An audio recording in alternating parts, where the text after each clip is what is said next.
가운데 큰 은혜 받는 여러분들이 되기를 바랍니다. 우리 사도신경에 대한 이야기를 지금 계속하고 있습니다. 우리가 무엇을 믿는가? 사람들이 우리에게 당신의 무엇을 믿는 것입니까? 물어보잖아요. 우리가 무엇을 믿는다고 말해야 되겠습니까? 뭐 예수님 믿는다, 교회를 믿는다 이렇게 말하지만, 그러나 우리의 이 믿음의 내용에 대해서 우리가 좀 더 분명하게 확실하게 말하기 위해서는 이 사도신경의 내용들을 우리가 잘 알아야 되리라 이렇게 믿습니다. 우리가 믿는 바가 무엇인가를 우리 스스로 확증하고요, 그리고 사람들에게 또 자신 있게 이야기할 수 있는 그러한 성도가 다 되어야 될 줄로 믿습니다. 자, 오늘은 우리가 무엇을 믿는가? 하늘에 오르신 예수님, 그리고 전능하신 아버지 하나님 우편에 앉아 계시는 우리 예수님에 대한 믿음을 같이 공부를 해보도록 하겠습니다. 자, 예수님께서 죽은 지 사흘 만에 부활을 하셨어요. 그리고 부활하시고 나서 40일 동안 제자들과 함께 계시면서 자신이 살아났다고 하는 것을 제자들에게 보여주셨습니다. 그리고 하늘로 올라가셨죠. 우리 사도신경에서는 이것을 하늘에 오르시어 전능하신 아버지 하나님 우편에 앉아 계시다가 이렇게 고백을 해요. 자, 그런데 우리가 생각을 해보면 사실은요, 예수님의 이 승천을 예수님의 탄생이나 또는 부활만큼 그렇게 중요하게 다루지는 않는 것 같습니다. 우리 교회 안에서 예수님의 탄생을 축하하는 절기가 있잖아요. 언제입니까? 성탄절이죠. 예수님이 다시 사신 날을 우리가 기념하는 절기가 있어요. 언제입니까? 부활절이잖아요. 근데 예수님이 승천을 하셨는데 승천하신 것을 기념하는 절기가 있을까요? 사실은 있는데 우리가 안 지켜요. 이게 그리스도의 승천일이라고 하는 절기가 있지만 사실 중요하게 지키지는 않는다는 것입니다. 그러나 이 예수님의 승천은 바로 우리 기독교 신앙에 있어서 정말 중요한 것이다 라고 하는 것을 우리가 기억을 해야 됩니다. 오늘은 예수님께서 하늘로 올라가셨다고 하는 이 고백이 신앙생활을 하고 있는 우리들에게 어떠한 유익이 있는가 하는 것들을 우리가 같이 공부를 해보도록 하겠습니다.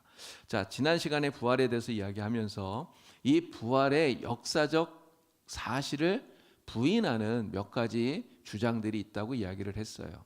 뭐 도적설이 있었고요, 또 기절설이 있었고요, 또 환상설이 있었고, 그렇죠. 또 이 부활을 영적인 사건으로 재해석하려고 하는 그러한 신학자들도 있다고 말씀을 드렸습니다. 그래서 특별히 자유주의 신학을 하는 그러한 사람들이 이 예수님의 부활이라고 하는 거, 이것은 영적인 사건이 중요한 것이지 실제로 예수님이 살아났느냐 아니냐 이것은 별로 중요한 게 아니다, 이렇게 주장을 한다고 했었어요. 네, 여러분, 우리가 이러한 주장을 받아들이게 되면 부활이 역사적 사실이라고 하는 근거가 없어지게 되면 사실은 승천도 사실이 아닌 게 돼버리는 거예요. 이게 부활하지도 않았는데 승천은 하실 수가 없는 것이죠. 그러나 성경은 뭐라고 말하죠? 예수님께서 확실히 부활하셨다고 말씀해요. 그리고 부활하신 후에 40일 동안 계시면서 제자들에게 예수님의 그 몸을, 살아나신 몸을 보여주셨고요. 그리고 40일 후에 감람산에서 500명이 넘는 사람들이 보는 앞에서 예수님이 하늘로 올라가셨어요.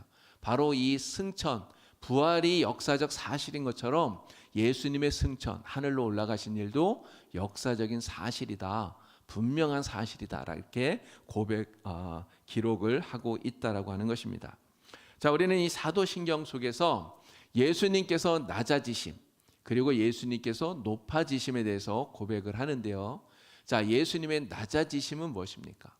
탄생, 그리고 고난, 죽음, 이게 낮아지심이에요. 그러니까 하늘에 계신 예수님, 하늘에 계신 하나님이신 예수님이 인간의 몸을 입고 이 세상에 오시고 고난 받으시고 죽으셔서 무덤까지 내려가신 이것이 그리스도의 낮아지심이에요.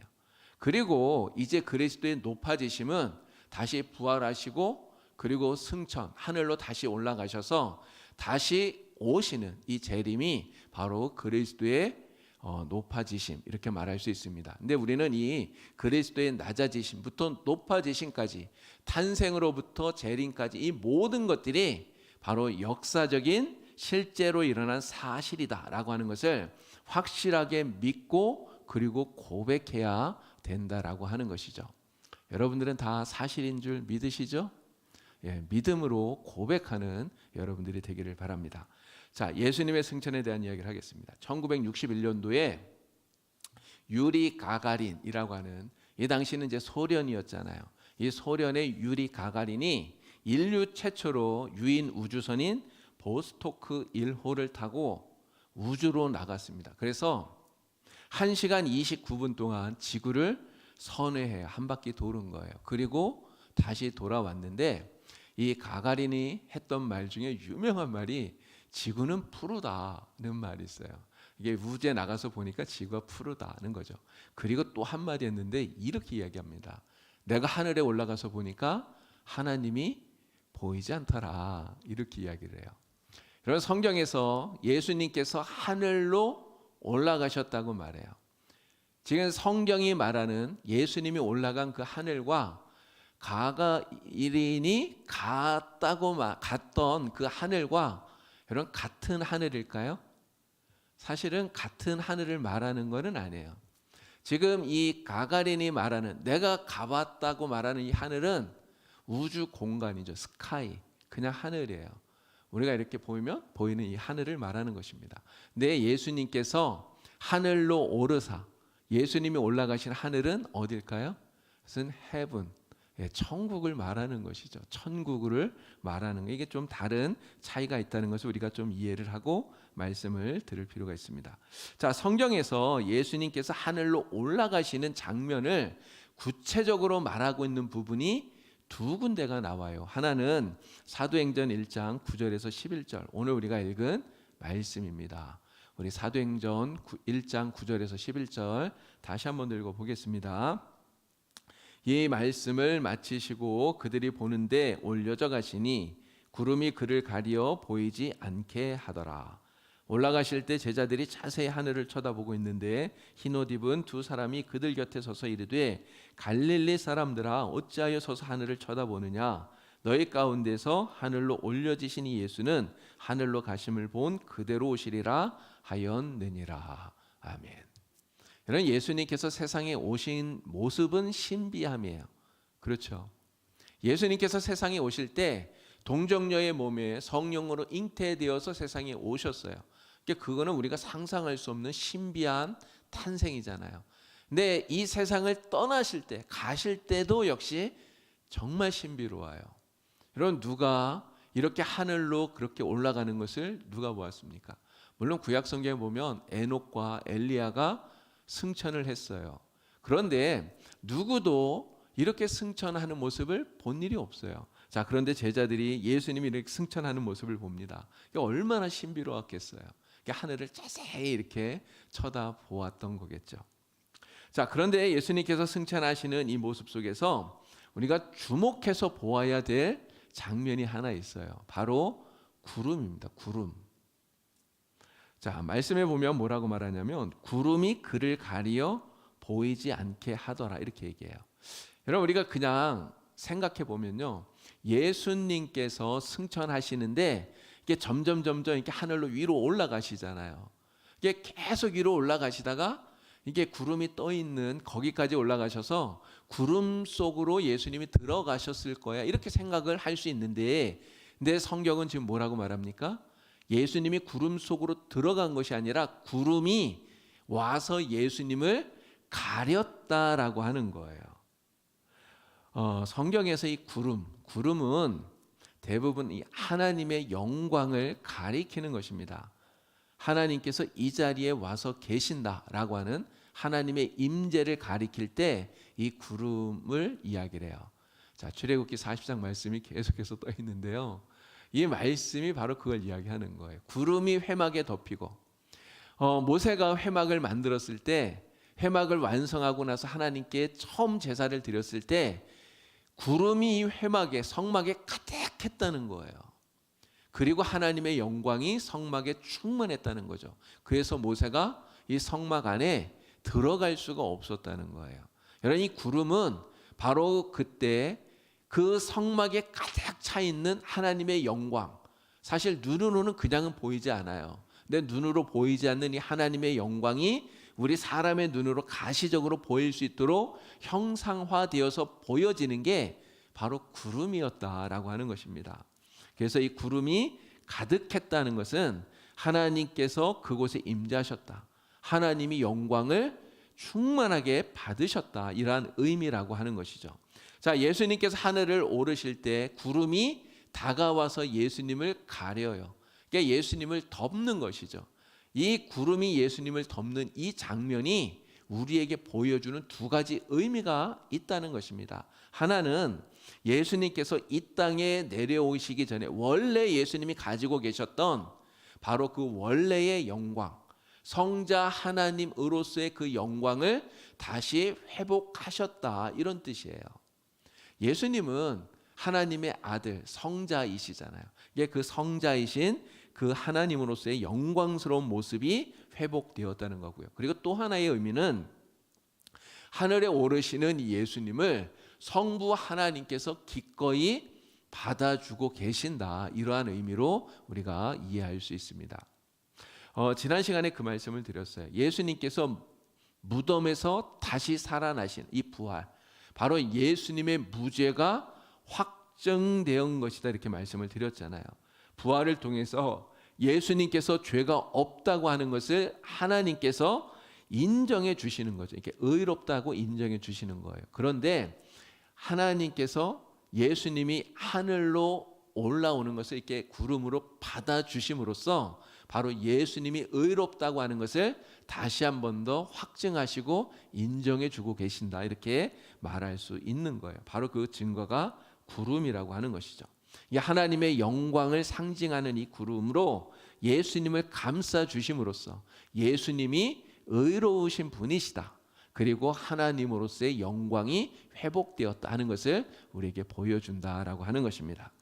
자, 예수님께서 승천하시는 부분을 우리에게 또 구체적으로 보여주고 있는 성경 구절이 누가복음 24장 50절에서 53절인데요. 자, 이 말씀을 또 다 같이 함께 읽겠습니다. 예수께서 그들을 데리고 베다니 앞까지 나가사 손을 들어 그들에게 축복하시더니 축복하실 때에 그들을 떠나 하늘로 올려지시니 그들이 그에게 경배하고 큰 기쁨으로 예루살렘에 돌아가 늘 성전에서 하나님을 찬송하니라. 아멘.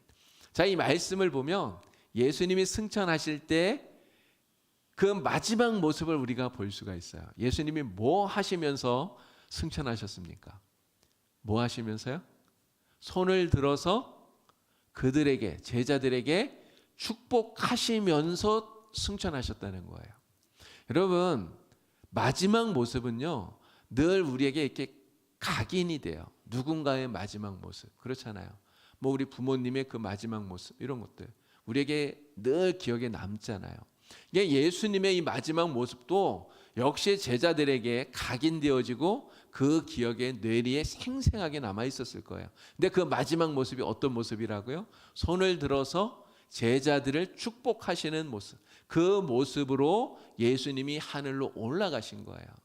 예수님은 지금도 마찬가지라고 말할 수 있습니다. 지금도 여전히 손을 들어서 하나님의 교회, 오늘 우리들을 축복하고 계시다고 하는 것이죠. 바로 그러한 모습을 이 예수님의 승천을 통해 우리에게 보여주고 있는데요. 자, 예수님의 승천의 의미를 이 하이델베르크 교리문답 46번으로 다시 한번 정리를 해보도록 하겠습니다. 자, 하늘에 오르셨고 라는 말로 당신은 무엇을 고백합니까? 라는 질문의 답을 우리 다 같이 읽겠습니다. 그리스도는 제자들이 보는 가운데 땅에서 하늘로 오르셨고 우리의 유익을 위하여 거기에 계시며 장차 살아있는 자들과 죽은 자들을 심판하러 다시 오실 것입니다. 자, 여기에서 세 가지를 우리가 생각할 수 있어요. 그리스도는 제자들이 보는 가운데 땅에서 하늘로 오르셨다는 거죠. 500명이 넘는 사도들과 많은 제자들이 보는 앞에서 하늘로 올라가셨다. 바로 예수님의 이 승천은 역사적인 분명한 사실이다라고 하는 것을 우리에게 보여주는 거예요. 우리는 이 승천을 이야기하면서 야, 승천이 가능해? 이러한 의심을 품으면 곤란하죠. 안 된다는 겁니다.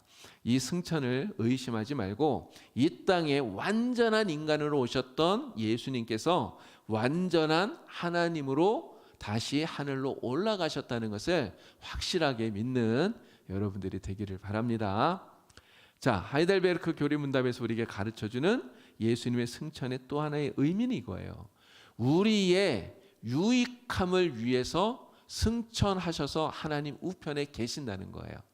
우리를 유익하게 하기 위해서. 아까 말씀드린 것처럼 예수님이 의롭다고 인정을 받으시고 그리고 성자 하나님으로서의 영광을 다시 회복하셨지만 여기에만 그 의의가 있는 게 아니라는 거예요. 더 큰 의의는 바로 우리의 유익을 위해서. 그럼 우리의 무슨 유익을 위한 것이냐? 유익함에 대한 이야기는 조금 있다가 하나님 우편에 앉아 계시는 그 이야기를 하면서 다시 한 번 더 말씀을 드리겠습니다. 자, 세 번째 의의는 뭐냐? 장차 살아있는 자와 죽은 자들을 심판하러 다시 오신다는 거예요. 가신 모습 그대로. 아까 우리가 읽었던 사도행전 1장에 있는 그 말씀처럼 갈릴리의 그 사람들, 많은 사람, 500명이 넘는 이 사람들이 예수님이 하늘로 올라가시니까 그 하늘로 올라가신 예수님을 자세히 쳐다보는데 천사들이 뭐라고 말했습니까? 가신 모습 그대로 너희에게 다시 오시리라 말씀하셨잖아요. 주님이 그렇게 다시 이 세상에 오시는데 다시 이 세상에 오실 때 예수님은 어떤 모습으로 오십니까? 심판주로 오시는 거죠. 요한계시록에서 우리에게 그 말씀을 들려주고 있습니다. 믿지 않는 자들을 심판해서 영원한 형벌에 들어가게 하시고 그리고 믿는 자들을 구원해서 영원한 천국의 영생을 얻을 수 있도록 인도하신다라고 하는 거죠. 자, 하늘에 오르셨고라고 하는 이 말 속에서 바로 이러한 의미들이 있다라고 하는 것을 우리가 알게 됩니다. 자, 이렇게 하늘에 올라가신 예수님께서 그러면 어디에 계시는가? 자, 사도신경에서 우리가 뭐라고 고백을 합니까? 하늘에 오르셔서 하나님 아버지 우편에 앉아 계신다 이렇게 고백하잖아요. 자, 하나님 보좌 우편에 앉아 계셔요. 여러분, 하나님 오른쪽 이야기하는데 사실 하나님은 영이시기 때문에 오른편이냐 왼편이냐 하는 것은 사실 큰 의미가 없는 이야기예요. 이게 사실 하나님의 오른쪽 왼쪽을 말할 수는 없는 것이죠. 근데 왜 오른쪽이라고 이야기를 하느냐? 사실은 우리 사람들의 관점에서 그렇게 이야기를 하는 거예요. 그래서 사람들은 거의 대부분 이 오른손잡이잖아요. 이 오른손잡이가 많잖아요. 그래서 옛날부터 이 오른손은 힘을 상징하는 것입니다. 힘, 권능, 권세 이런 것들을 상징을 해요. 그래서 예수님께서 하나님 우편, 오른편에 앉으셨다고 하는 것은 하나님께서 예수님에게 이러한 힘과 권세와 권능을 부여하셨다라고 하는 의미라고 우리가 받아들일 수 있는 것이죠. 자, 그러면 하나님께서 예수님에게 어떠한 힘과 권한을 주셨을까요? 자, 그것을 말씀하는 게 사도행전 2장 35절부터 말씀입니다. 자, 우리 말씀 다 같이 읽습니다. 내가 내 원수로 내 발등상이 되게 하기까지 넌 내 우편에 앉아 있으라 하셨도다 하였으니 그런즉 이스라엘 온 집은 확실히 알지니 너희가 십자가에 못 박은 이 예수를 하나님이 주와 그리스도가 되게 하셨느니라 하니라. 아멘. 지금 읽은 이 말씀이 누구의 설교 가운데 나오는 것일까요? 누가 이 설교를 했을까요? 예수님의 제자인 베드로가 한 설교입니다. 이게 오순절날 성령 충만함을 입고 밖으로 뛰어나와서 베드로가 설교를 했는데 그 설교 가운데 지금 하는 이야기예요. 근데 이 말씀 속에 보면 시편 110편을 인용을 해요. 그래서 예수님의 이 부활과 승천을 이야기하면서 이 예수님의 부활과 승천, 이것이 바로 예수님의 보좌 우편에 앉은 것이다 이렇게 이야기를 하는 거죠. 그리고 예수님의 오른편에 앉히신 것이 바로 하나님께서 예수님을 주와 그리스도로 삼으신 것이다 이렇게 말씀을 하고 있는 거예요. 하나님께서 예수님을 주와 그리스도로 삼으셨다라고 하는 이 말이 아까 말씀을 드렸던 하나님께서 힘과 권한을 주셨다라고 하는 거죠. 주와 그리스도, 어떤 힘과 어떤 권한을 가지고 있는 것입니까? 주님 그리스도로서 바로 다스리시는 이러한 권한을 가지고 있는 거예요. 자, 에베소서 1장 20절에서 22절 말씀도 또 같이 읽겠습니다. 그의 능력이 그리스도 안에서 역사하사 죽은 자들 가운데서 다시 살리시고 하늘에서 자기의 오른편에 앉히사 모든 통치와 권세와 능력과 주권과 이 세상뿐 아니라 오는 세상에 일컫는 모든 이름 위에 뛰어나게 하시고 또 만물을 그의 발 아래에 복종하게 하시고 그를 만물 위에 교회의 머리로 삼으셨느니라. 아멘. 자, 이 말씀은 바울이 하고 있는 거예요. 에베소서에서 바울이 이야기를 합니다. 하나님께서 예수님을 죽은 자들 가운데서 살리셔서 하늘에서 자신의 오른편에 앉히셨다고 말씀하죠. 자, 그러면서 모든 통치와 권세와 능력과 주권과 이 세상뿐 아니라 오는 세상에 일컫는 모든 이름 위에 예수님을 뛰어나게 하셨다고 말씀해요. 이 말씀의 의미가 뭘까요? 바로 예수님을 모든 세상 만물을 다스리시는 왕이 되게 하셨다는 거예요. 그래서 온 우주 만물의 왕으로서 다스리시는 힘과 권세를 예수님이 가지셨다는 거죠. 그리고 또 이렇게 이야기합니다. 그를 만물 위에 교회의 머리로 삼으셨느니라. 바로 예수님께서 하나님 보좌 우편에서 교회의 머리가 되는, 교회를 다스리는 교회의 왕이 되게 만드셨다는 거예요. 그래서 예수님께서 하나님 보좌 우편에 앉아 계신다라고 하는 이 말의 큰 의미는 이겁니다. 바로 예수님께서 힘과 권한, 다스리시는 이러한 권세를 가지시고 온 우주 만물을 다스리시는 왕이시다. 또한 우리 교회의 머리, 교회의 왕으로서 교회를 통치하시고 교회를 다스리시고 교회를 보호하신다. 이런 의미가 바로 그 고백 속에 들어있는 거예요.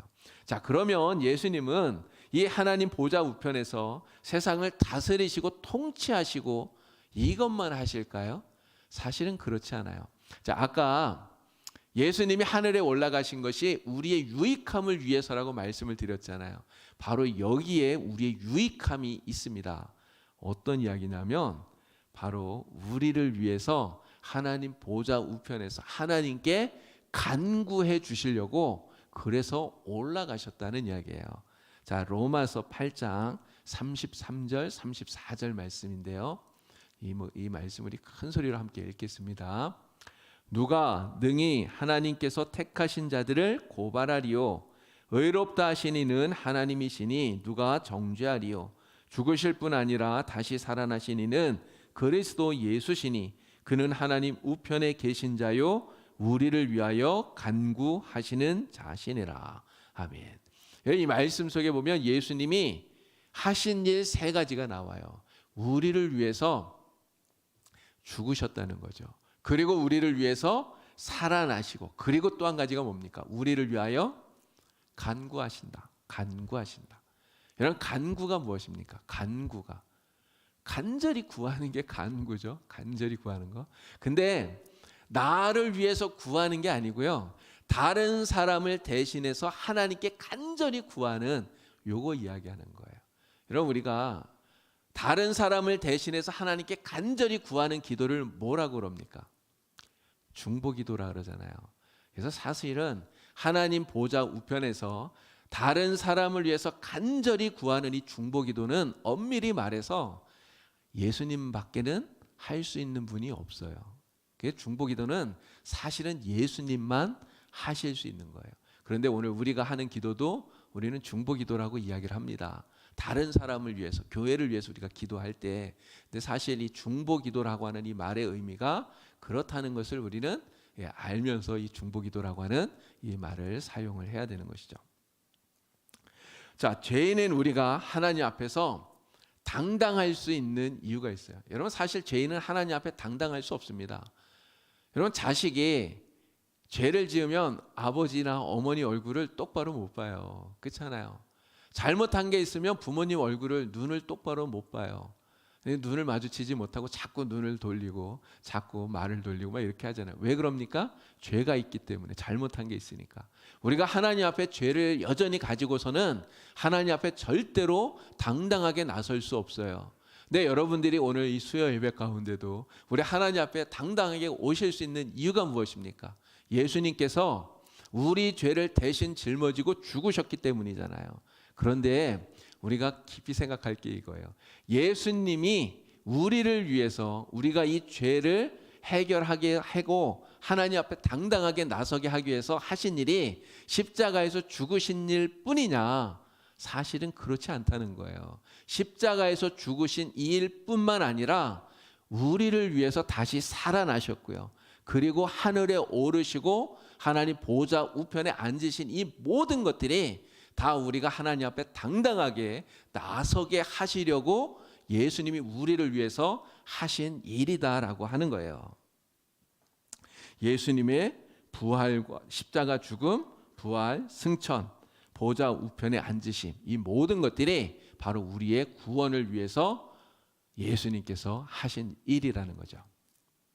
자, 부활 승천하셔서 하나님 보좌 우편에 앉아 계신 예수님께서 하나님 우편에서 우리를 위해서 끊임없이 하나님께 간구하시는 거예요.